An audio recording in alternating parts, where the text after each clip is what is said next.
Let's go do this podcast.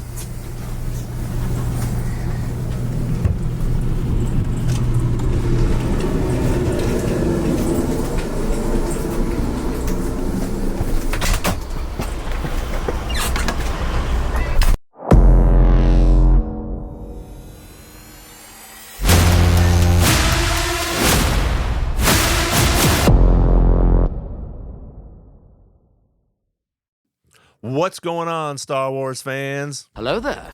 We are back with another episode. We have a special guest with us today. If you would all please help me welcome Scotty Inkley. How are you today, my friend? I'm doing very well. Thank you, sir. Great having you out here, man. I'm so happy that you were able to come out, talk Star Wars with us. I genuinely appreciate it. I was hoping I could use the hello there line myself, but you beat me to it. Yeah. That's one of the little things that I have on my podcast here, where I like to have a couple things with the opening saying and a little Obi-Wan, that we get started with that. And I'm glad that you're able to take some time off and come on up here and talk Star Wars with us. I appreciate it. I'm super stoked. This place is fun. The environment's great. I'm overwhelmed with how much fun is in this room. Yeah, it's taken a while, obviously, 40 some years, I think, to collect all these things, but we'll talk about all the new stuff that's coming out with Star Wars right now. It's crazy, and they continue to, put out figures and toys and everything else. So I have to sort of back off a little bit sometimes, and because I'm running out of room here. Clearly, the franchise itself is such a fun thing in comparison to like the Marvels or even like the Lord of the Rings or other lore like that. It's been fun to immerse myself in Star Wars content in general. Yeah, it's between the video games and the toys. I mean, it's been part of my life forever. My actual favorite memory would be 9 years old. Okay. It's Friday. My mom takes me to Blockbuster. I'm dating myself. I was born in '85, so I'm 38, right? Yep. So I guess I got exposed to it in that era. We go to Blockbuster and we're like the 100th people through the door, right? They're like, hey, you want a special video? And I'm like, oh, that's great. So my mom's like, hey, go pick something out. And they had this diorama of the Ewoks movie, and it wasn't out yet. So I was like, hey, I want that, because I recognized like the Jim Henson type puppeteering and how they did all that stuff. So I got really excited about that because I was 9. Right. And I asked for that. They're like, actually, we don't have that, but we do have Return of the Jedi. And that's got the Ewoks in it, so you might like this. Right. And that ended up being the first VHS I ever had. Okay. And I think I wore that tape out. Yeah. Just absolutely watching it obsessively. And that started my journey. So it's been a part of my family for what feels like my whole life. Yeah. That's pretty neat, because I don't think I've heard or talked to anybody that actually started out with Return of the Jedi. Again, at 9 years old, you're like, okay, cool. There's space battles. There's the Ewoks. There's this big hairy guy, Chewbacca. So I think that's sort of cool. That sort of got you into that. And then obviously I'm guessing you probably went back and started watching some other things to sort of get caught up. Sure. It turned into a kind of an adventure, really, in the sense where at that time you could, if you had a public library card, you could go to the library and rent movies. And I was an avid reader at the time, and I'd go to the library and pick out a book or two, and I noticed they started having, Star Wars or Aliens movies, and I was like, Godzilla movies, they have them here too. I gotta watch this, right? So I started perusing through those, and eventually I figured out the order, and I got really confused because it was like started with which episode did I start with? Which one is this? How does this show out here? It's like, how does this episode? And chronological order becomes really confusing, I guess, if you're just a general entertainment fan and watching stuff, starting with that episode specifically, and then trying to figure out, okay, is Empire Strikes Back the next one? Should I write that? No. But getting back to New Hope was just a fun thing, and starting there to move forward was an interesting process, I guess. Yeah. I did it in isolation too, because I didn't really, I feel like there weren't too many kids that really knew a whole lot about it by then. And then within a couple of years, like everyone knew about it because they re-released, I guess, the updated versions or whatever they did with, I guess was it Industrial Light and Magic? Yeah. Or ILM had redone like some of the the cinematography and, put in some ILM stuff where it made a little bit more clear of a story, which was sort of cool. They put the Java, at the spaceport in there where Han walks on his tail, it was sort of neat, and a couple different, different new creatures, and which I think just emphasized a little bit more of what a cool universe it was, and they put that stuff in there. Some people were like, "Oh, you should have left it alone," but I thought they added some really cool things in there. So it was neat that you were able to see it from that point, because it was added on when I was watching those things. I would love to see that with some of the newer stuff in the future too. I think that was such a fun part of, I guess, the journey into the lore. I mean, by that time I'm into the video games, and there's again, I'm 9 years old, and we had a computer. I'm trying to think of what Dark Forces was this game that came out, and it's essentially a rebranding of Doom, which is not a child-appropriate game whatsoever. Right. I mean, it's horrific. It's a nightmare game, right? It's a horror film. But there's Dark Forces was this really cool version of like a first-person shooter, and it's rebranding, getting the Death Star plans and moving through all these interactions with Jabba and try to figure out how to navigate being a space pirate and avoiding the Empire and getting obliterated 1,000 times on the way to the end. It's a really fun game. And they had all these really cool, there's a game called X-Wing. Yep. And I mean, this is what a MS-DOS. I mean, I had to put the CD in, type in a little code even just to get it going, right? So I'm dating myself again, right? But my dad got us a joystick with 2 buttons. So there's, the top button for missiles and then the regular shooter. And I would just spend hours doing the dogfighting thing. And remember, he came home from work one day and I was playing it. He's like, "Hey, you really like that stuff. Maybe one day you'll be a fighter pilot." And I was like, "Dad, I die like every 10 minutes. There's no way I'm doing that." I'm definitely not in real life. That's for pretend. So I realized that wasn't going to be... or how dangerous war really was at that point, just with just playing video games and not being able to survive 5 minutes. Now, if you were 9 when you were watching that, when the prequels came out, were you in, I'm guessing, probably high school, maybe a little bit older, probably? Now, were you excited about that stuff, or were you like, okay, it's not really cool anymore? Because I was absolutely excited. Awesome. As excited as you could possibly be. Yeah. Right? I mean, everyone has to know what happens there. Like, how does Anakin get there? Right. How does Darth Vader become Darth Vader? Yeah. I mean, he's usually the coolest archetype of a villain I could think of. I think of Star Wars as this really interesting opera in the sense where there's all these really interesting episodes, pieces of a much larger overarching picture. And the character development for each individual person is such a fun process. But I think the Darth Vader is something that you can easily relate to because choices can lead you in either direction, right? Absolutely. And there's all these even with the new shows that they're flirting with the idea, like maybe the Jedi isn't great. Yeah. Maybe the dark side isn't so bad. Maybe there's a gray in between. What is the Force trying to teach us? Is the Force the universe? Is the Force the cosmic consciousness? Is it God? Is it all of those things wrapped up together? Is it a Christ consciousness type thing? Is it right? And what else can we pull from that? But I love Darth Vader's story, and watching Anakin finally become Darth Vader in the 3rd episode, and you're watching it and almost praying that he won't do the evil things, right? Almost praying that he won't fall into the darkness and be consumed by that so rapidly. But you can see so many interesting pieces of... I'm trying to look at scenes in my head. There's a scene where Palpatine sitting with Anakin in the Senate. I think it's episode 2 or 2 or 3. Help me with that. Is it 2 or 3? Where they're sitting at the opera or in his office? It may be the opera. No, it looks. I can't remember what the room is off the top of my head. But it tells have you heard the tragedy of Darth? Yeah, so they're at the opera for that. The opera. Okay. Yeah. That scene is stuck in my head forever.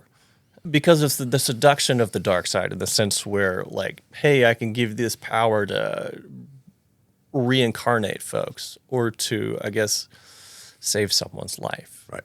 That being the whole focus of the opera, being able to control the will of the universe or the will of God or to manipulate life itself. That's such an interesting concept. And there's a lot of really interesting philosophical perspectives. Like one of my favorite lines, I guess, the old school Obi-Wan is like, from a certain perspective. You Right. know? Like I really like the philosophical elements that they're weaving, or that George Lucas and all the other people involved in the writing weaved into the universe as a large, or I guess at large, I should say. Yeah, it's all from a certain point of view.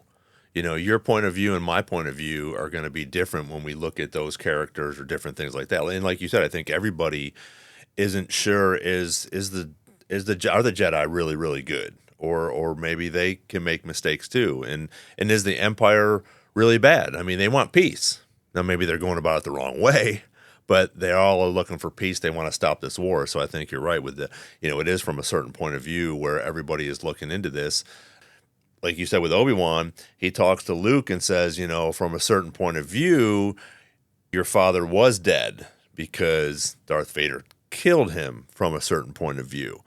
Now, is Anakin still alive? Technically, sure. And is there still a little bit of Anakin? Yeah, we find that out at the end of Return of the Jedi, where he becomes a Jedi again, which is sort of cool. But I absolutely think that you're correct with that. From a certain point of view, everybody has a different point on each, whether it's a character or it's the good or the evil. The redemption that takes place in Return of the Jedi is such a special thing. I remember the scene where Luke surrenders himself to actually encounter Darth face to face after he's had that battle was such an interesting piece of my childhood. I remember desperately wanting Darth Vader to choose to be the good father, because I have such a great father and I have such a great relationship with my family. And Star Wars is something we've all enjoyed and consumed together and participated in together. Like every Christmas, we'd get together and watch the movies, or awesome. We'd go to the movies together. Or Yeah. and we even now for Christmas, like our little stocking stuffers end up being like the Funko Pops, or I've got little Star Wars T-shirts that I've cut off and I wear on the road while we're Right. out playing. I mean, just silly little things like that just become a really fun part of our family experience. And I think of some of the other guests that you've had on here. All have things that are in common with other people I know, or people in my family, or even just my band. As far as like one of the guys you had on here does tattoos. My brother does all these little he's a tattoo artist, and he did these. Okay. He's got all these fun little doodles of like battle toads with lightsabers, Right. and they're like samurai toads with lightsabers. And I keep begging my fiance to let me get one.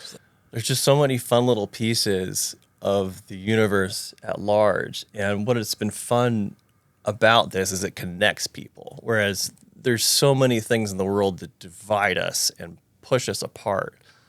And with I say that because I'm part of my hesitation is I know the online community gets really upset about so many different things, Right. opinion-wise with Star Wars. So I feel like I'm walking on eggshells sometimes, right? Yeah. I kind of don't want to misspeak, but I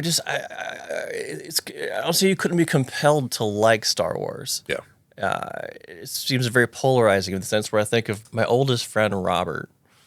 Been friends since we were 6. We've been playing Star Wars toys together for forever, and running around the backyard fantasizing with sticks, pretending they're until we Absolutely. hit each other, and somebody's mom gets really angry. And, I think most people have that sort of childhood experience Oh, if you were absolutely. ever involved in Star Wars or exposed to it and not involved. It's just a fun piece of your life. I thought I was a super nerd growing up when it came to this.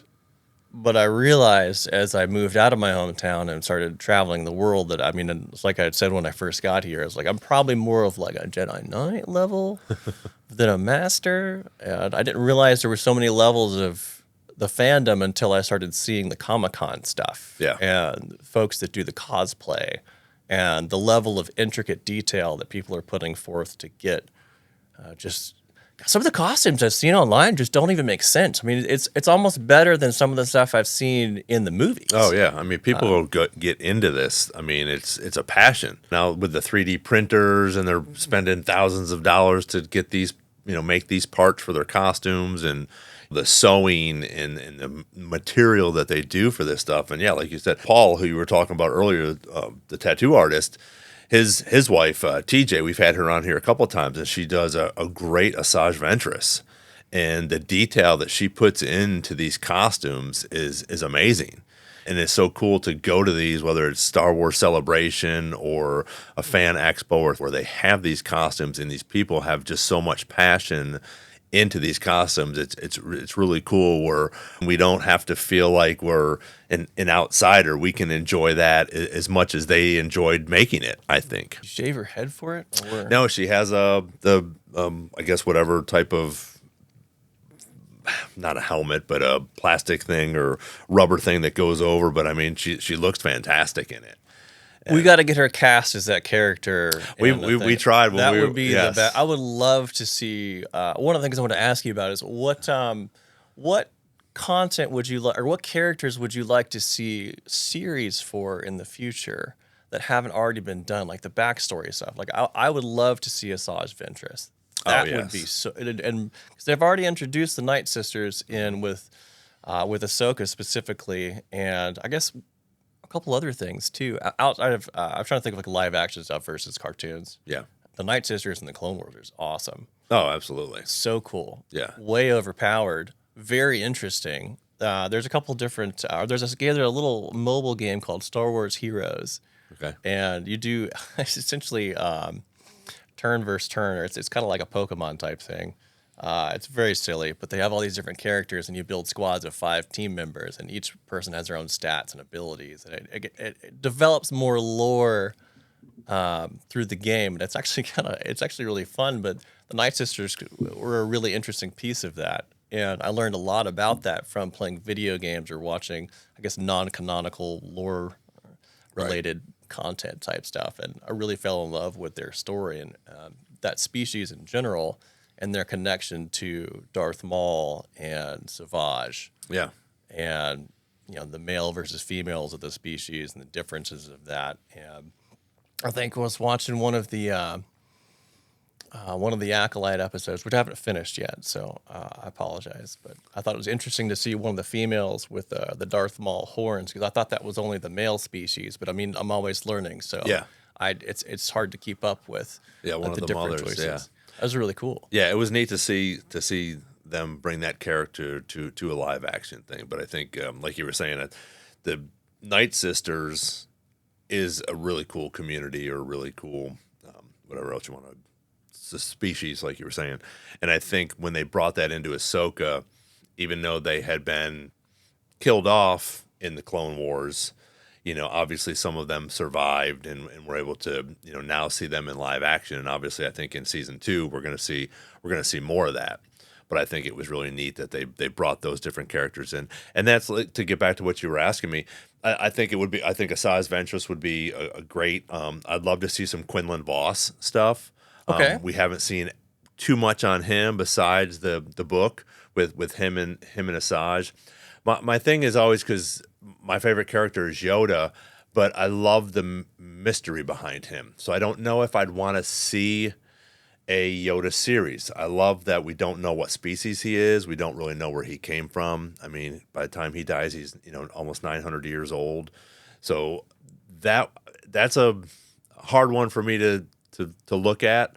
Darth Maul, we've seen a bunch of his stuff, but I think maybe even earlier stuff, maybe even a prequel to when he got with Palpatine, to sort of see where he came from and to see some of his training, because the book that they put out in reference to that was fantastic, and I think it would be cool to see someone like him, maybe as a younger child. In the Plagueis book, we hear about and we read about, how Palpatine was and how he was just so evil, even growing up and killing his family. But I think it would be cool to see characters like that as well. But and I also love the new characters they're bringing in with Rebels. That when they took the Rebels characters and brought them into Ahsoka with Chopper and Hera, Sabine, I thought that was really cool as well. Where I think we could have episodes or live action on a ton of these. The Clone Wars did dive deep into some of these characters where we got to learn a little bit more, which that's what I really liked. Instead of it being childish, which a lot of people, you're watching cartoons or this and that. If you're a Star Wars fan and you do start to watch these cartoons or the animation, you see that these characters are being built even more. You're finding out more about the clones. We're finding out more about Rex. that, which I think would be cool. 5-0 first. Yeah. That's good. And I thought it was really cool where they do bring in these characters into life with Ahsoka. You know, we get to see live action Clone Wars, which I thought was neat. You see Rex in the background, you know, talking real quick. You know, he just has a little part there, but things like that I think are incredible to bring the lore to live action. And we get to see that, and then they continue to build on that. You know, the Andor story. So good. Yeah. I know it's polarizing because for a lot of reasons, you know, no lightsabers. People get upset about that sometimes. But I think it's really cool that they took time to really flesh out what it was like to live in the Star Wars universe and not be a Force sensitive or a Force user. That's actually a fresh perspective. And I think Rogue One is probably the best standalone entertainment, like non-obsessive Star Wars fan movie. Mm-hmm. It's start to finish. I mean, it's great cinematography, great writing, and it ends with such a bang. Yeah. I mean, the last 30 minutes of that movie is just unbelievable. It just gets better and better and better. And when you finally see Darth Vader in that hallway, I mean, got chills. Yeah. Just, I mean, how do you? Yeah, you can't explain that, and I think they did such a good job. And even though we all knew the ending, if you're a Star Wars fan, you knew no one's getting out of there alive. Sure, you know that we're not getting a sequel to this one. It's because it's called A New Hope. You know, the next, you know, the next one is A New Hope. There's no other one after that. But you know that these people are not coming out. You know, Jen Erso, you know she's not going to make it out. You know Andor's not going to make it. You know Krennic's not going to make it. So it's still such a great movie to keep your interest, but you don't know that Vader's going to show up at the end. You don't know that they're going to pass the information off to Leia at the end. So I thought that was really cool how they kept it in perspective, but also what's going to happen to these people. And it was sad, but it was also heroic. Because you know what they did and the plans that they got, what significance they meant to A New Hope. Well, it's the noble sacrifice that takes place over several different epochs of the Star Wars. I guess the overarching. So I wanted to say trilogy, but the overarching story, where it's like the noble sacrifice of Qui-Gon Jinn, right? Right. And then you have multiple different other iterations. And then in the next one you have Obi-Wan, and then. I guess would you consider?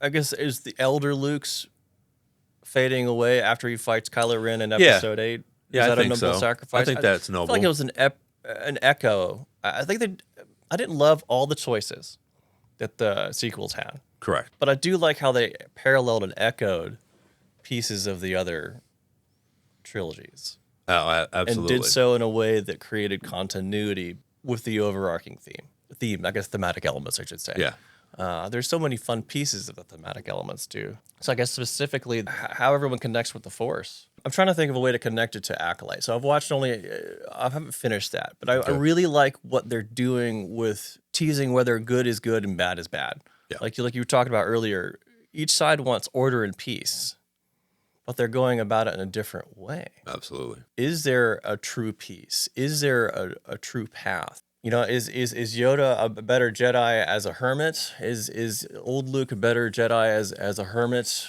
This removed from the order and the corporate overlord world, or when you remove them from the politics of the Senate, is it more authentic? Is it more of a Buddhist path? Is it more of a Christian monk-like path? I like how they include all these philosophical and religious elements to the Force and to the idea of what that is. Yes. And developing that in different episodes and different content is kind of fun. I played this game called Jedi Survivor, where the main character is called Cal Kestis, and he's great. It's just so fun. And it connects all the different pieces of all these overarching worlds, and you travel and you visit all these different planets, and you're going to Dathomir, and you're like, whoa, this is crazy. And so you're getting to immerse yourself in an environment that hasn't really necessarily been explored with, I guess, the canonical movies or the live action movies. They keep evolving what their definition of the Force is in a really interesting way, and how to use it and how to balance that. And no matter what happens, you keep getting tempted by the easy path or the dark path with power. But is there also power on the light side too? There's probably some better conversations to have with, I guess, a team of other people here that would Right. help to bounce off that idea. But No, but I think you're exactly right. It is so many different point of view a certain of point thing. of view. Yeah, we're going to go into different things like that where I feel like it is part of the world today. Because there are so many different, whether it's a religion, whether it's like you said, a Buddhist thing, it's a God thing or a devil thing, or it's a good and evil thing. And then there's a little bit of gray because it's not always good and it's not always evil.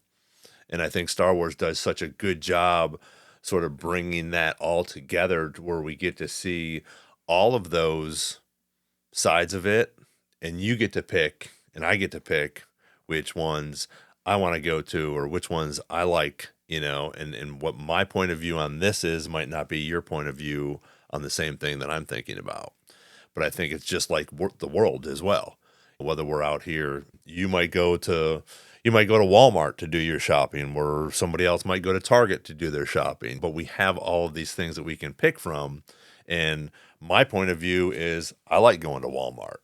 Your point of view is you like going to Target. I think that's sort of cool where Star Wars has brought all of that into our society and into our culture from George Lucas bringing these characters to life 40 some years ago. Are you familiar with the connection to the Dune novels? Yeah. And I was kind of like retelling that story in an evolved in a different way. And when I saw those in the theaters, I thought about Star Wars the whole time. Yeah. And just the whole concept of Tatooine and being this random place where you're mining.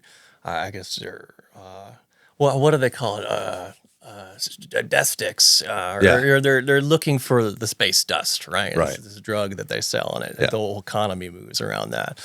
And you've got all these characters in that coming of age stories, developing into something in an overarching, answer the call to adventure piece, which is such a fun piece of what Star Wars is, and in the sense where.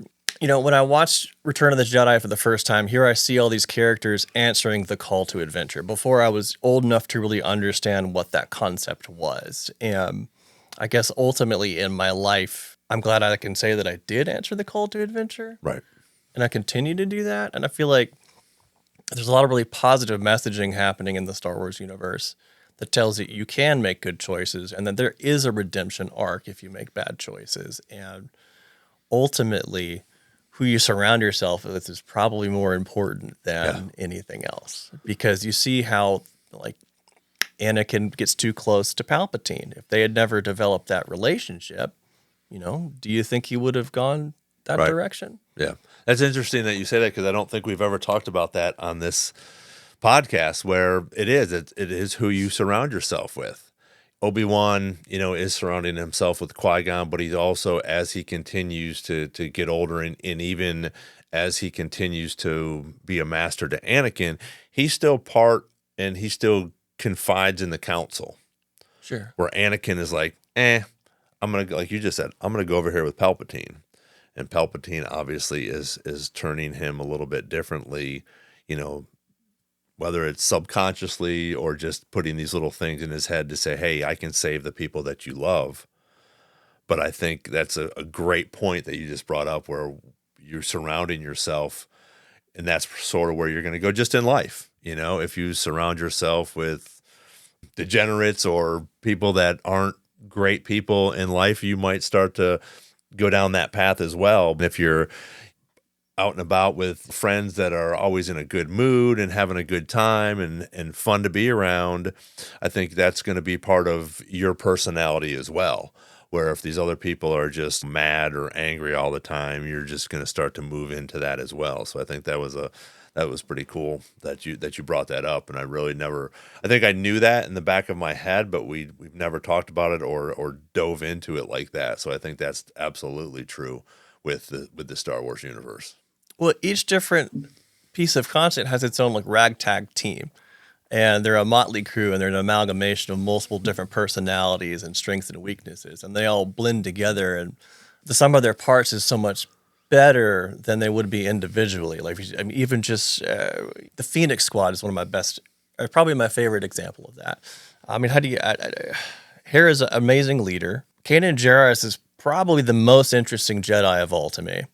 He's got such an interesting backstory. Yes. Surviving Order 66, somehow escaping, rising to. I'm not sure what you'd call it rising to, or just becoming who he is, and then being a master to Ezra. I really enjoyed those episodes, and the backstory that they had with all that and fleshing things out was really fun. Yeah. As you know, it is you don't have to be a super deep fan to really appreciate all that stuff. But the thing that I do want to get into is the lore with the Norse gods. The Norse gods, what do you call them?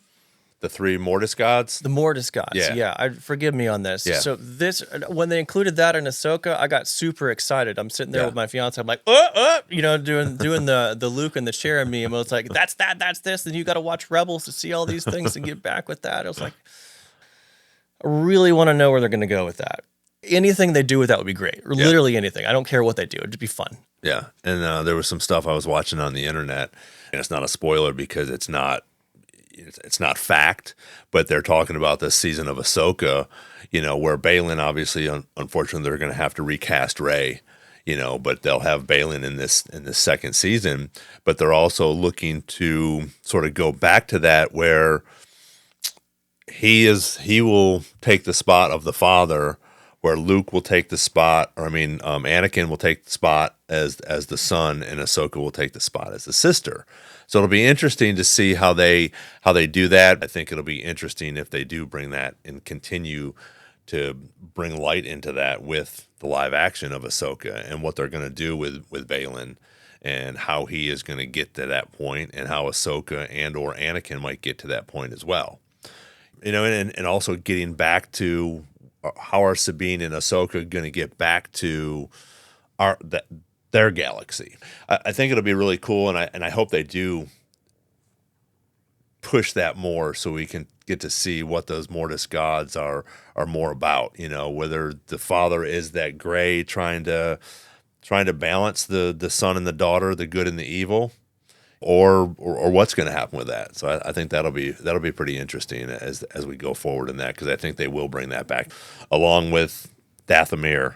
Once Thrawn rolls up to Dathomir there, which that'll be fun as well. So I think Ahsoka is going to be a great season too. Andor is going to be fantastic. They're doing 3-4 episodes per year, and then that season 2 will end at Rogue One, which will be really neat, I think. And then the Grogu Mandalorian movie will, I think from the rumors I'm hearing, is they're going to try to bring all of that together. I can't wait to see what they do with that. With Dave and John in the driver's seat for that, and now with Dave with his promotion, I think it's fantastic. And I think that they're going to do a good job with that for sure. I think Dave's amazing. Yeah. And I love that he's carrying the torch, and I feel like George Lucas would be, I'm just a random guy, but I feel like George Lucas would be very proud of what he's done and how he's carrying the tradition. I'm still on the Mortis gods thing. There's the Clone Wars episode where Anakin, Ahsoka, and Obi-Wan are there, and they have to deal with that trial. Mm-hmm. And I guess the head god is trying to tap Anakin to replace him. Correct. I think so. I'm wondering if in the world between worlds in Ahsoka, what they've introduced now, which is so cool. I love the way they've done that. It's so great. I'm wondering if he will take that role as the head god, because he was tapped to be so in the Clone Wars cartoons. I've wondered, or I guess when I'm watching this with my fiance on the couch, and I'm trying to explain to her, she's asked me questions all the time, and I do my best to answer. Right? I can't answer all of them, but I really want to. Right?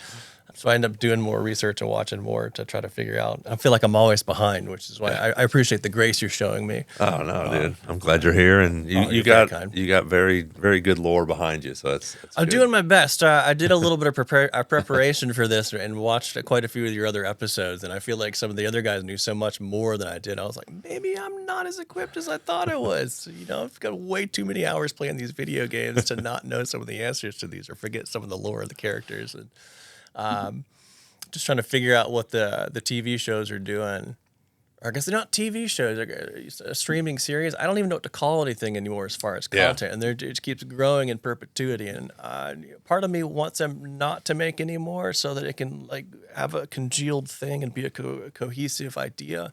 But the other part of me, like 70% of me really wants it just to go forever because of what it's done for me in my life and how it's connected me to other people and how. I mean, it's not even, it's way more integrated into pop culture than I think people really consciously understand. It's like you've mentioned all the different shows that it appears on, or Saturday Night Live does bits with Kylo Ren pretending he's actually working on the Death Star. Right. I mean, it's such an integral part of everyday culture that I don't think people really appreciate how much it has become part of people's lives. I mean, when I think about Christmas time, Star Wars is one of the things that immediately pops up in my head. I mean, I think a couple around the 2020 or 2020, whenever The Mandalorian came out, I was the only person in the family that had seen it, and we were all together for Christmas. And I was like, we have to watch this. And as a standalone thing, I mean, it's just absolutely fantastic. I love the spaghetti western in space. Yes, it's fun to watch Clint Eastwood in a Mandalorian costume. It's just great. Right? I mean, that's fun. You don't even have to like Star Wars to appreciate that. Yeah. And Grogu is such a great character. Yes. So you mentioned being concerned about having the magic of Yoda taken away and the mystery taken away. I'm wondering what they'll do with Grogu to keep that magic, but also explain more of the species and origin. I think everybody wants to know where Grogu came from, but maybe it's better as a mystery. I mean, Yoda is one of the best characters ever created. It's like the best version of Kermit the Frog. Yeah. Like when I saw him as a kid, that's kind of how I got with the Ewoks and Yoda, the Jim Henson style puppeteering, and the way they did those original movies was so great. Painting scenes and then filming something and superimposing it onto it to create something that's beyond what technology could do was such a special thing. And I think they've been chasing that really ever since. And not necessarily all these magical $200 million budgets don't necessarily chalk up to some of those original low budget movies. I love the way they did some of that stuff. The puppeteering and the engineering is so fun. And the Jabba's palace scene in Return of the Jedi was scary to me as a kid. Yeah. I remember being genuinely terrified of the Rancor, or even even the motley crew that you had in Jabba's palace was scary to me. Yeah, I thought, and the characters that they created, I thought was so cool. We were talking before we started. I'm not a big gaming guy, but I do like to watch the YouTube videos to get that story, like the Cal Kestis story, or different things like that, where I can jump on a plane and have it downloaded and watch all that stuff and not have to spend hours and hours, with my thumbs just getting destroyed. But I get to still watch that because I'm not a very good game player anyways. So for me, it's more fun to watch that type of stuff, through their chronological order or, where they came from and learn different things, which is cool for me. But I also think, like you were saying, I mean, there's so much pop culture. I mean, everybody knows that sound. Everybody knows that sound. Everybody knows this sound. Sure. Whether you know Star Wars or not, people are like, oh, okay, that's Chewie or Chewbacca or that guy, or that's Darth Vader's voice. It's crazy how much, like you said, just in the shows and different things like that, and Saturday Night Live, where it's so much pop culture now that whether you know Star Wars or not, you still know what some of these things are. And like you said, the Mandalorian as a standalone is fantastic. You don't have to watch any Star Wars movies and go in and watch that and be like, that was pretty cool. That was a cute little thing over there. That little green thing was cute. And this guy over here, he's a badass, but he's still got some compassion for this little green thing or whatever. So again, I think that Dave and John have done such a great job bringing some of this live action stuff to all of us. And I think you're getting more fans now And now you go, okay, I'm going to watch this Mandalorian. That was really cool. Maybe I'm going to start watching Star Wars again. Maybe I'll start watching these movies and other live action things. So I think it's going to be for the rest of our lives. They're still going to have more Star Wars coming out, at least, the next 20 or 30 years, as long as Dave and John are around, It's pretty easy to be a fan these days. Yeah. Whereas I guess when I was coming up, it was like you were kind of a nerd. You like all these things, and we got picked on for all that stuff. But you're just like secretly like buying all the toys. Right. Like, hey, do you have this toy too? Do you have that toy? Can we react? Let's do that scene. Let's read it. Let's do the scene. It's so fun to play with the toys and you haven't gotten to the Legos and I haven't really either, but I'm in absolute awe of what they've come out with. Oh yeah. Between just the action figures alone, but the Lego sets specifically are just mind blowing. I would have given my left foot to have some of these Star Destroyer type things. Oh yeah, that and the Millennium Falcon and it's just insane. The It's R2D2 and thousands of pieces and stuff. I have a few buddies that have some of those, and I've seen a few. I actually know guys that buy them, put them together, and then disassemble them, and then repackage them, and then sell them on the Facebook Marketplace. Wow! I was like, that's not a bad idea. Yeah, that's very Gary Vee of you, I guess. Yeah, that's kind of silly, but it's a fun thing to do. Well, they're like $300-400 each. So right. I mean, who's got that, right? Yeah, yeah. It's crazy how expensive they are, how popular they are. They continue to come out with Razor Crest for Mandalorian and just all these new characters and new ships and new planets, which I think is cool for the Lego stuff, but I also think it's cool for us to learn more about this universe and some of the new planets. But also, like we were talking about with Andor, there's no lightsabers, there's no Skywalkers in that one. It doesn't have to be, a specific Star Wars related lightsaber Skywalker universe. So I like that about the whole universe where we can dive into it and there's so much for everybody. Well, there's going to be even more for everybody. That's the best part, right? Yeah. So when does what's the next thing coming out after Acolyte? I mean, I guess Skeleton Crew. I don't know about that one. Yeah, so that's the newest one. Jude Law will play I guess the adult main character. Okay. And then there's force sensitive children, different species, human and other different species. It's sort of explained as like Star Wars Goonies. Now Okay. I don't know if that's how the actual story is going to go, but that comes out. They just released the release date for that's going to be December 6th.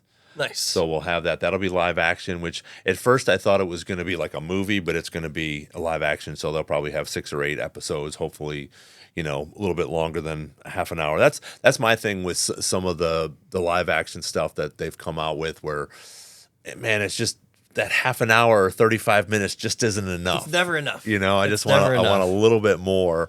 That's a fun thing to talk about. Do you like the binge watching or the week by week experience? I like the week by week because I want to know as soon as it comes out. I want to know. I love the binge watching because then I can watch the whole thing. One of the ones that I'm getting ready to watch, it's not Star Wars, but I guess the House of Dragons, sort of the kickoff from Game of Thrones. Their season 2 for House of Dragons is already out. I haven't seen any of them yet, so I'll binge watch that for 6, 7, 8 hours or whatever because it's fun. Or even if it's 2 or 3 episodes and then you got to go to work and you can come back and watch 2 or 3 more episodes if you want. But for me with Star Wars, when it's out 3 o'clock in the morning, if Mandalorian's coming out 3 o'clock in the morning, I'm up at 3 o'clock in the morning watching it. You have to, or you get online the next day and the spoilers ruin it. I mean, I haven't finished Acolyte, but I know exactly what happens, and I'm both excited about where it goes. I'm also disappointed that I don't get to have that experience. And a few of the guests you've had on here were talking about college roommates and having their first experience watching Anakin become Darth Vader and not knowing that was going to happen. And, you're talking about the order of which movies is the best to watch and not spoil things. But we live in this culture now where things get spoiled immediately because everyone needs to be the first person talking about something online. So, I mean, we're talking about spoilers here too, so we're guilty of it. And everybody is. I like to be surprised. And that's part of what cinema is and the entertainment aspect of what cinema is supposed to bring to people. is that element of surprise. I mean, when Darth Maul goes with the second lightsaber, the Joe Rogan Right. meme, right? And Right. everybody's like, "Oh my god, that's crazy." There's so many levels and elements to surprise that are involved in storytelling, and I think that's been a great mnemonic device or a storytelling arc that's been so present in Star Wars. Really, there's just so many. I feel like I'd have to use ChatGPT to help me write down a specific concentric lists of that, so I could not wander off topic or wander down the rabbit hole. You'll forgive me. I'm so distracted by so many of the toys in here. My ADD is taking over. I have so many questions about so many toys. If there was a live action or a show on a different character, who would you like to see? Either them do some Asajj stuff? or Starkiller. Okay. So Ahsoka is so easy to love. Yes. Walking through the Clone Wars, she's the obnoxious little sister at first. By season 2, you love this character. Like, you fall in love with who absolutely. she is. She's one of my favorite characters. You watch now. her grow and become. I mean, arguably. I mean, I think she was kind of underpowered in the TV shows. I feel like she could have been way more powerful, but so cool. Her character's story is probably the most interesting to me. She chose the light. She was the first person to reject the Jedi Order. I guess if you're watching the Clone Wars, like the scene where she's talking to Anakin and watching her choose to walk her own path was so interesting. And she chose that's a hard path, right? And then you would think that would lead to the dark side. Or like, oh no, she's going to go to the dark side.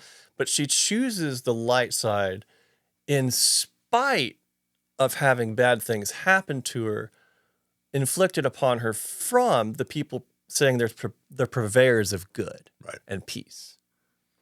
She realizes that's not what we're doing. Yeah. And she walks away. And she then has this great story arc and becomes an Obi-Wan type character. Ends up, I guess, mentoring the Phoenix Squad and keeping them from being just a random motley crew. I guess Hera is definitely the leader, but I think of Ahsoka as the leader of that squad. I think of her as the Obi-Wan or Yoda type leader in that squad. She becomes that fulcrum. Yeah. That's so cool. Which is cool. She's such a great character. A Starkiller would be great, but if you haven't played the Force Awakens video games, it would be kind of silly. The idea is that he's the male apprentice. So Darth Vader has 2 apprentices. I guess it's not canon, but just seeing that way overpowered apprentice being so cool would be. I don't know how they do it, and it might be just kind of silly. I guess it's kind of like ignoring the Mara Jade type stuff and not including the bigger characters for what happens in between the original trilogy and I guess eventual sequels. Like what happens with Luke Skywalker when he's in his 30s. Right. I would love to know what's going on there. Yeah. That would. I mean, I guess everybody would, but him showing up on that X-wing and the Mandalorian. God, chills, right? Yeah. I think everybody was like that, which was cool. And I also like the Mara Jade character. I think it would be cool. I really want to know. I really want to see that happen. Yeah, that would be so cool. And in the book choices, I love that she's still the right hand of the Emperor. Then at some point she switches over. In the book, her and Luke obviously hook up and get married and have kids, and those are all different things. Same with the Han and the Leia, the canon and the legend stuff. It's I a get little really mixed confused with that, with the naming the kids and Ben being married. Because I get confused with that, so I don't know what is and what isn't, what I'm supposed to be like disgruntled about and super stoked about. You want to stay positive about stuff, right? Because I want them to keep making content no matter how many times I get disgruntled about X, Y, or Z choices. I want more stuff because it's been such a great part of my life. I mean, I'd like to have kids and have them experience that. And there's so much out right now, and it was funny. I was talking with somebody the other day that hasn't really, well, even Matt that was on here. I don't know if you watched that episode. He really hasn't gotten into it. He saw, I think, 1 or 2 episodes, but now there's so much to watch. Besides the 11 movies, you have all the live action stuff now. You have the games if you want to get a little bit more deeper into it. You have the animation. Now they have the 3 main, the Clone Wars and Rebels and Bad Batch, but you also have Tales of the Sith, you have Tales of the Jedi, so you have all this stuff that you need to sort of catch up on before you can, move on to the next thing. But I also feel like something like Mandalorian, you can watch that separately and go back and then be like, oh, okay, that's where Boba Fett fits in here. Whether you watch the Boba Fett live action or you see him in Empire Strikes Back, you can sort of start to piece those things together, where I think they've done a pretty good job, and George has leveled the playing field where everything sort of, it all intertwines at some point. So most of the stuff, I would say 90, 95, 98% of the stuff, it's going to intertwine properly in the proper timeline. Yes, there's people out there now going, oh, well, this year this happened and it shouldn't have been this, or that character wasn't alive at this point. Those are things that I try to overlook because the story is so cool and so big at this point. There's going to be a couple little things here and there that I think are going to be missed. But I think for the most part, George and Dave and even all these new directors and producers are doing a good job keeping it intertwined and not getting too far off topic where you're going to go, wait a minute, that doesn't make sense. Sure. I mean, you could probably pick out and nitpick continuity errors between each individual subsequent movie. I feel like they've done a really good job explaining all of the inaccuracies. Yeah. I mean, there's definitely some color of law there, if you will. Sure. Mace Windu. Do you think he survived? I think so. I would love to see them do something afterward, bring him back. He only got his arm or hand cut off.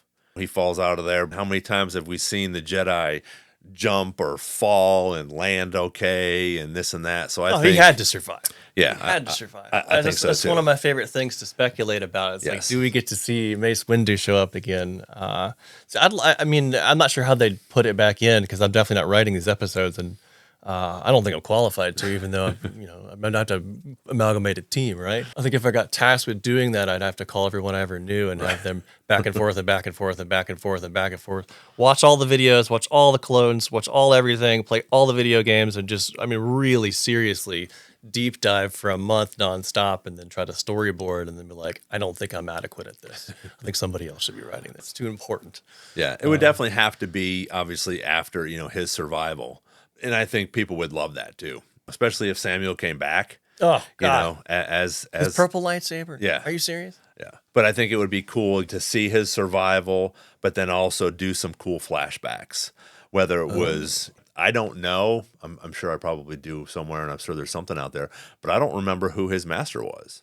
So I think it would be neat to find out or see how he did become a Jedi and became the knight and the master and on the council, going back and forth, but also him surviving, figuring out, oh shit, Order 66, they're looking to kill all of us, so I need to go into hiding as well.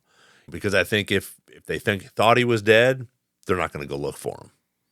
So that's the big thing where I think he did survive, but he went into hiding like Obi-Wan did or like Yoda did, because I got to hide because everybody's looking for me, and I don't want to deal with the new Empire at this point because I don't know who survived. I don't know all my friends or my colleagues who survived. So yeah, that's a good who you can one. trust, really, right? And that goes back to who you surround yourself with and who your friends are, right? Watching the 501st, each individual character realize, like, oh my God, we're the bad guys, is such a neat process. Yeah. And I imagine that profound awakening. Imagine you're following orders and you're doing what you're told to because you think it's the right thing to do for the right reasons, and you think you're doing the right thing for the right reasons. And I guess you could argue that everyone on the light and the dark probably thinks they're the good guy. Oh, absolutely. And thinks they're doing the right thing. Darth Maul's like a Sisyphus type character, always trying to rise up, but always getting buried again. No matter how far he pushes that rock up, he gets destroyed again. But he's got such an interesting, he's got some great, I couldn't quote any of his lines off the top of my head, but listening to him, I guess I'm looking at his character right there. Some of his his conversation on Mandalore with Ahsoka before they had that epic duel. Yes. Was such a great conversation, and he challenges her, right? And one of the interesting things that happens with, I guess, the seduction of the dark side, you see parallels throughout different pieces of the story where, like, Count Dooku talking to or we're on. I know I'm jumping around here. We're on the what's this? Geonosis. Sorry. We're in Geonosis. Obi-Wan's floating. Yep. And Count Dooku walks in, right? And after watching the Tales of the Jedi, seeing the Count Dooku and Qui-Gon Jinn episodes, that really opened up some doors in my head. I was like, oh, wow. If Obi-Wan had listened to him and chosen to do the dark path just a little bit, that could have prevented all these things from happening, right? So there's all these different choices that were made that totally changed the universe at large. It's like the little bug that goes kerchoo, and you have this chaos effect, and everything just keeps growing and evolving in this spiral, right? I guess I think of time. I don't think time's linear; it's a spiral. I mean, things are moving in a non-linear fashion, but the choices that they make impact everyone, and I think that that's something that we can all take into account for our own personal lives. I mean, like in my work environment, like choices I make on a day-to-day basis affect everyone on the team. I guess you'd say the same thing. Oh, I mean, I guess everyone that works on the team would know that. I guess that's part of the reason why I enjoyed playing organized sports as a kid. It's just a silly thing, but being a part of a t-ball team and hanging out in the dugout, great. And the pizza parties you have afterwards, and then you go home and you play the Star Wars Pod Racer game until you pass out, right? That's you drink too much Mountain Dew and you scream all night, right? That was very much part of my childhood. So many pieces of what Star Wars is, and the characters specifically, I guess, have integrated into pieces of my understanding of philosophy of life and how to live and how not to live. And choosing favorite characters and latching on to favorite characters helps become part of your identity too, right? I mean, I can think of so many people like would favor Maul, but like that's the archetype of Sisyphus. I feel like I watched a George Lucas interview and he mentioned that. Yeah. I love the archetypes, kind of the Jordan Peterson archetypes, where you're looking at the all these different characters and what they actually represent, and how much thought that George Lucas put into the development of each one of these characters, and trying to move through what becomes just this unbelievably large opera piece by piece and installment by installment. I mean, I can't imagine it's like trying to write a record one song at a time and trying to make it cohesive at the end, which would be almost impossible unless you're an absolute mad scientist genius. And there are definitely examples of that, but I think that would be exceptionally challenging.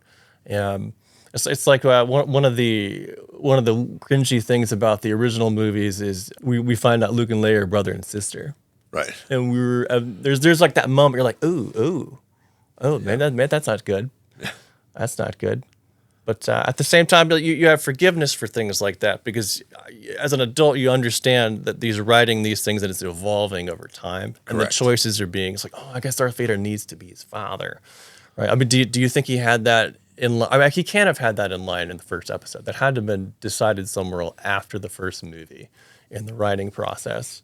But I don't know. I'm not inside the George Lucas's mind, but I wish I could be. Yeah. I think a lot of us really wish we could just hang out with him and have that beer, listen to what anyone would say, or Dave Filoni. God, just sit there and have, or Favreau too, just to have a beer with these guys or any of the characters and just see what's going through their mind. Well, and I think that you made a good point. Like with the characters, when Jar Jar first came out, he was placed in there per George. He was placed in there sort of like a kid's character, so that some of the kids could, also enjoy this silly creature. And as we get into Attack of the Clones and we finish up, he is a major part of this movie where he makes a decision that changes the whole movie. I mean, he's in the Senate. He's a Senate representative at that point, right? And he changes where with what his recommendation, all of a sudden now Palpatine's going to be the new leader. It's this goofy, maybe not most favorite character that adults were like, okay, what is this here for? The kids were like, oh, you so funny and all these fun things. And as we continue to go on through these next three movies or the prequels, it's like, oh, he's got a major part here. Forgive me, I don't know that actor's name. Ahmad Best. Isn't Ahmad in one of the newer things? Was he in The Mandalorian, or was it the Boba Fett? Or Mandalorian. Or because he plays a Jedi. Well, he saves and Grogu, he saves Grogu right? from And Order I 66. thought that was a really cool Yes. redemption arc for him, Absolutely. specifically because everyone is mean to Jar Jar. You know, and I guess you don't think about it as an actor when you're watching that like that. No, I don't think anybody that was critical of that was thinking, this actor's terrible. But Right. because he did an excellent job. He made have feelings about a character. That's the point of acting, right? Exactly. It was great to see him as this overpowered Jedi that could just do like basically a video game character, maxed out level skills, and it was fun. It was really fun to see. I'd love to see a standalone version, or I guess maybe see him in the Mandalorian movies. Or Did he survive? How long did he survive? You know, obviously he saved Grogu, but what happens to him afterwards? You know, which would be a cool too. But yeah, I think he got redeemed in that for sure. the redemption arcs, they're everywhere. That's again, it's one of the magical things about Star Wars. It's you can make mistakes in life and then find ways to redeem yourself. You don't have to be defined by choices in a finite way. You can overcome poor choices and make better ones conscientiously. You can choose to make better choices. I guess that's I try to live by that. I try to live that way. I do my best. We fail all the time, right? I guess anyone that thinks they're a good person probably isn't. I hope I am, right? Yeah. That's part of how it goes. Like you said, who we surround ourselves with is again who helps us, you know, create that personality as well. For sure. You're definitely the 5 people you surround yourself with. Yeah. And I live on a bus with like 10 people. Right. So I guess that's times 2, which is fun. You know, and Boss loves Star Wars, and that's really great. I mean, he would do really well at this, much better than I am. He's gregarious. He's very much so the politician. He can speak very eloquently. He's much better than I am. Yeah, no, we just having it casually on the bus is kind of fun. We bounce back and forth between South Park and Star Wars and things like that. It's great. Yeah. You know, it's part of our lives in a big way, subconsciously, and that's what's so funny about it. I became aware of what you do because I saw Tyler Tomlinson post something about it. And he's another guitar player in Nashville that I heavily respect. Yeah. And, you know, I've been privileged enough to be in front of him a few times and talk to him a little bit. Yeah. But, I know how much he likes Star Wars, and just being such a part of the community and part of everyday life, part of the stories that everyone wants to tell, subconsciously or consciously. It's such an interesting thing. I can't think of any other major franchise. I guess we were talking about this briefly before we started this. I can't think of how, like, the Lord of the Rings or the Marvel type levels of franchises have impacted people on such a daily basis in comparison to Star Wars. I feel like Star Wars has taken. I mean, like, I'm making this up off the top of my head. It's opinion, right? I feel like Star Wars is up here, and all the other things are down here.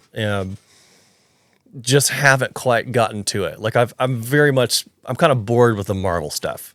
It's too much. I'm overwhelmed with it. But I could keep watching the Star Wars stuff forever, even if they do things I dislike or choose paths I don't like because of how much I like the other characters and how much I want to see things fleshed out. So no matter what the criticisms are, I still do. Like, I'm going to finish Acolyte. I know other people have been really negative about it, and I've had some issues with it too. But I want to. There's some really cool parts. Oh, absolutely. Like what's the villain's name?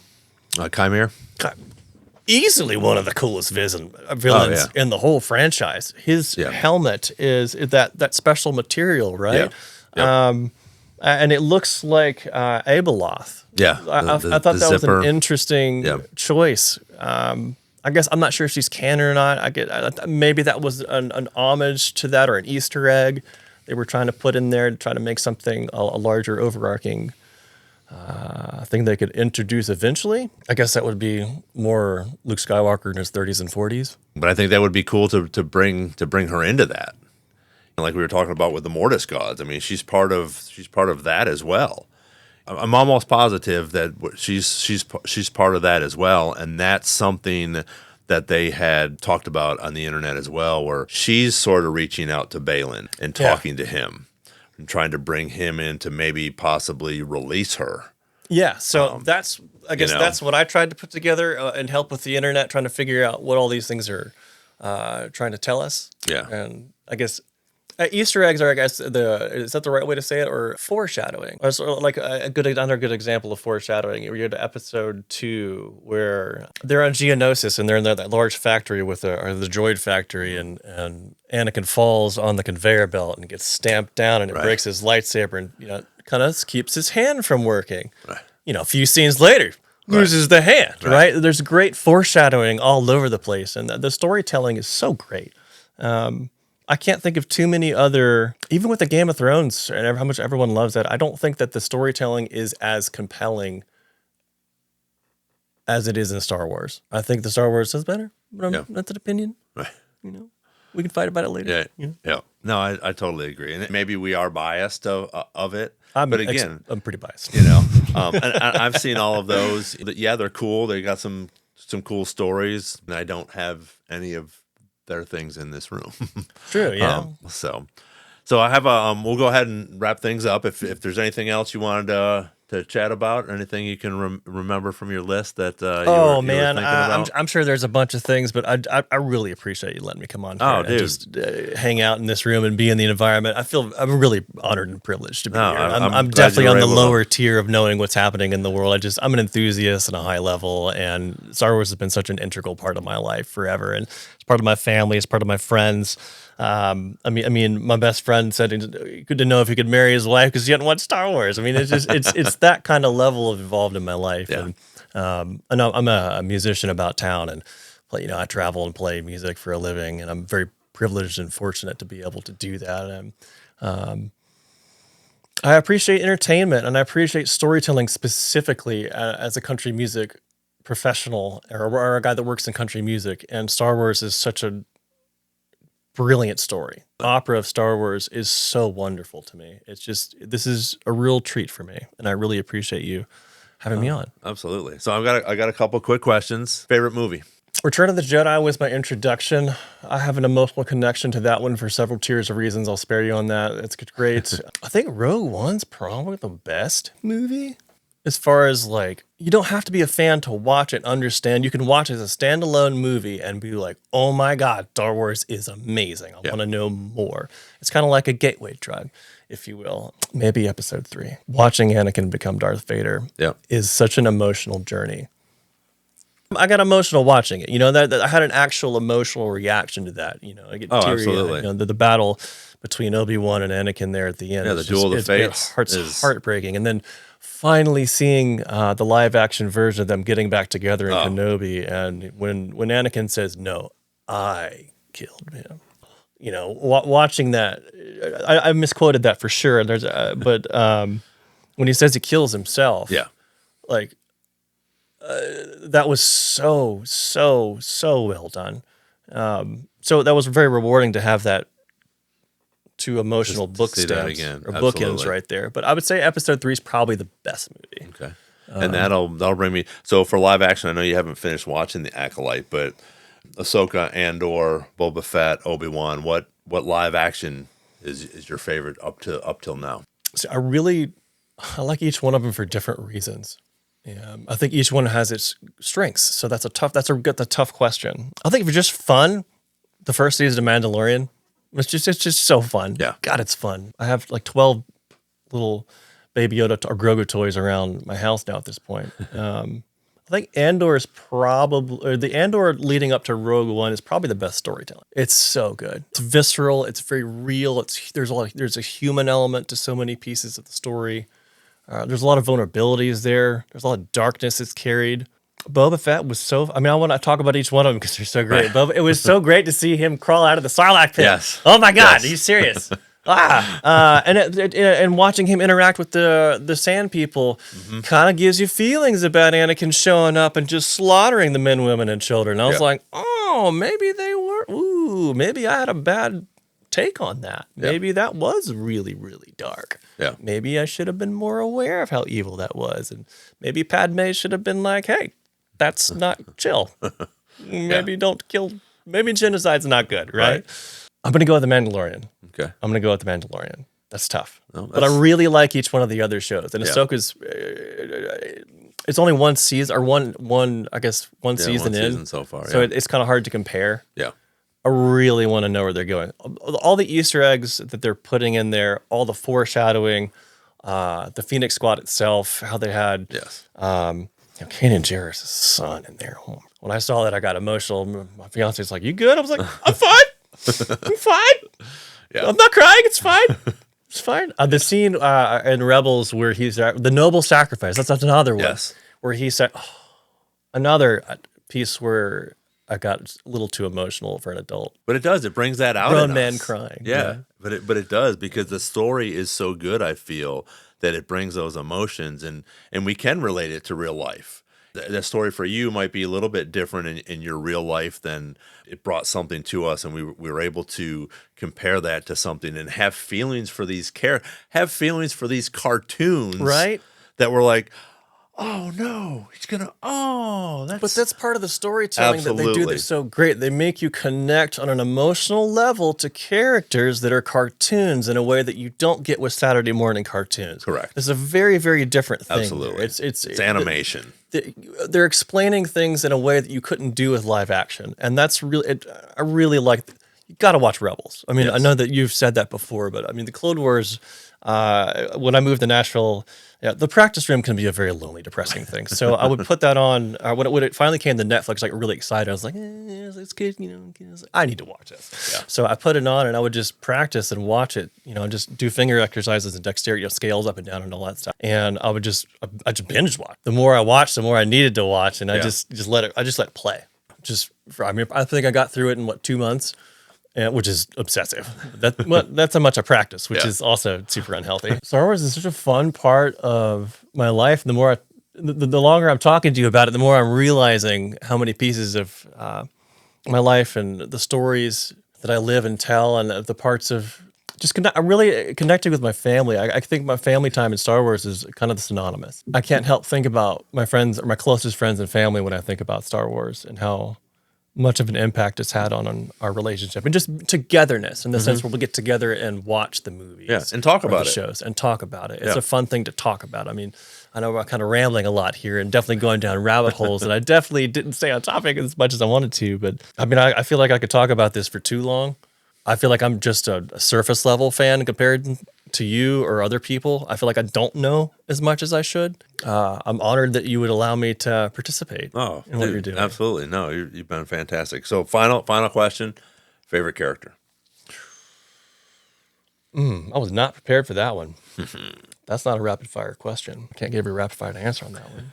Can you give me like eras? Can I do multiple answers? Yeah, you can do that. So the original. I know that you 4, love. 5, and I know that 6. you love Yoda. So Yoda's mine. I'll choose the different character. And no, I mean, if you're a Yoda fan, I mean, go for it. I think R2-D2 throughout all of them is the coolest character. Absolutely, I would have so to much, agree with that. He knows very everything. He knows absolutely everything. Yes. He's the ultimate ride or die. Never snitches. Never tells on anybody. Literally knows all of the dirt on every single person that has ever been involved in any of the episodic anythings, and doesn't spill the beans. Like Absolutely. he knows what Anakin's doing. He doesn't say anything about it. Yep. Maybe he should have. It's like, hey, it's like R2 definitely knew. Yeah. Yes. I think R2 is probably the most important, like definitely the underrated character. I love how C3PO and R2-D2 make an appearances and everything. That's fun. Yeah. It's also strange to me that I wanted C3PO to or Vader and C3PO to recognize each other in Empire Strikes Back. He put them together. Yeah. He's the maker. Thank the maker. That's such a fun. You're right. Yeah. I think Ahsoka might be my favorite character because she was the Padawan of Anakin. So in theory, she's the most potentially powerful Force wielder because she has light and dark, and she's got the balance, and she faced ultimate darkness and still chose to walk a straight, or I guess a centered path. Yes. Which would, in my mind, be the most difficult thing to maintain. Yeah. So I think that she's probably the most impressive and interesting. And I don't know how you could watch the cartoons and not just fall in love with her character. I mean, to me, she's kind of the main character of the Clone Wars. How she interacts with the 501st and does all these different missions with everybody and all that. I feel like she has more like side quest Oh, episodes than absolutely. anybody. Yeah, I mean, she goes off with Padme, and she's, obviously she's with Anakin, but she does all these different things, and I think it's neat because, and I'm going to go back to what you were talking about before, but in the Ahsoka live action, Balin talks to her about that, and I know your master, and I know what he is, and how far are you from that? Yeah. Those aren't exact words, but that's come up before. Well, Thrawn would have known too, right? Because Thrawn would have definitely met Anakin. Are you going to be, that? Are you going to turn into that evil thing because of who your master was and because of how your life is sort of going at this point? So I think that's really cool. And again, like you said, she stays on that straight and narrow when she has that darkness presented to her, whether it's easy or something she could just fall into. She stays on that straight path, that the Ahsoka path, let's say, which I think is really cool. So, and she has become one of my most favorite characters of all time as well. I mean, she's just such a badass, and I love what they did with her in season 7, and show, or not season 7, but Tales of the Jedi, when Anakin is just, getting on her and training her, so when Order 66 does happen, she survives. Which I thought that was really cool as well. So I know you brought me a little Grogu, and I appreciate that. I will add that to my collection, but I appreciate you being here, and I have a little something for you as well. Awesome. This will make it way on the bus. Let's go. Nice. So, but no, thank you again for taking the time, coming up here, sitting around talking Star Wars. That's what this is all about. It's just, bringing more positivity to this. I know there's a lot of, back and forth, and that's okay. People have their own opinions on this, but you just coming on here and being positive and talking Star Wars. We'll get you on again, whether it's with the boss or some of the other guys in the crew that want to come on and talk about some stuff. Definitely once you get finished with Acolyte, whether it's on here or you and I, we got to talk about that, because there's some things that I'd like to see what you thought about the ending to that. Got Skeleton Crew at the end of the year, so that'll be fun to go into and watch, and some more books and different things coming out in reference to that, in reference to Star Wars. So it just keeps growing, and they still keep coming out with great stuff. So Ron, you're a gem of a human being, and I appreciate you letting me on here. It's very honoring. Absolutely. You've honored me. I feel like I'm the honored guest. No, I appreciate you being here. Thank you, Scotty Inkley, for being on here. Appreciate you coming out and sharing your Star Wars story and talking Star Wars. If you haven't already, please hit the like button, subscribe. So once we put some new podcasts out, you'll see stuff coming up. Check out the other ones that we have. Some really cool podcasts out there right now. We got some really cool ones coming up in the next few weeks here. We'll see you on the next Star Wars Jedi Chat. And until then, may the Force be with you. Thanks, Scotty.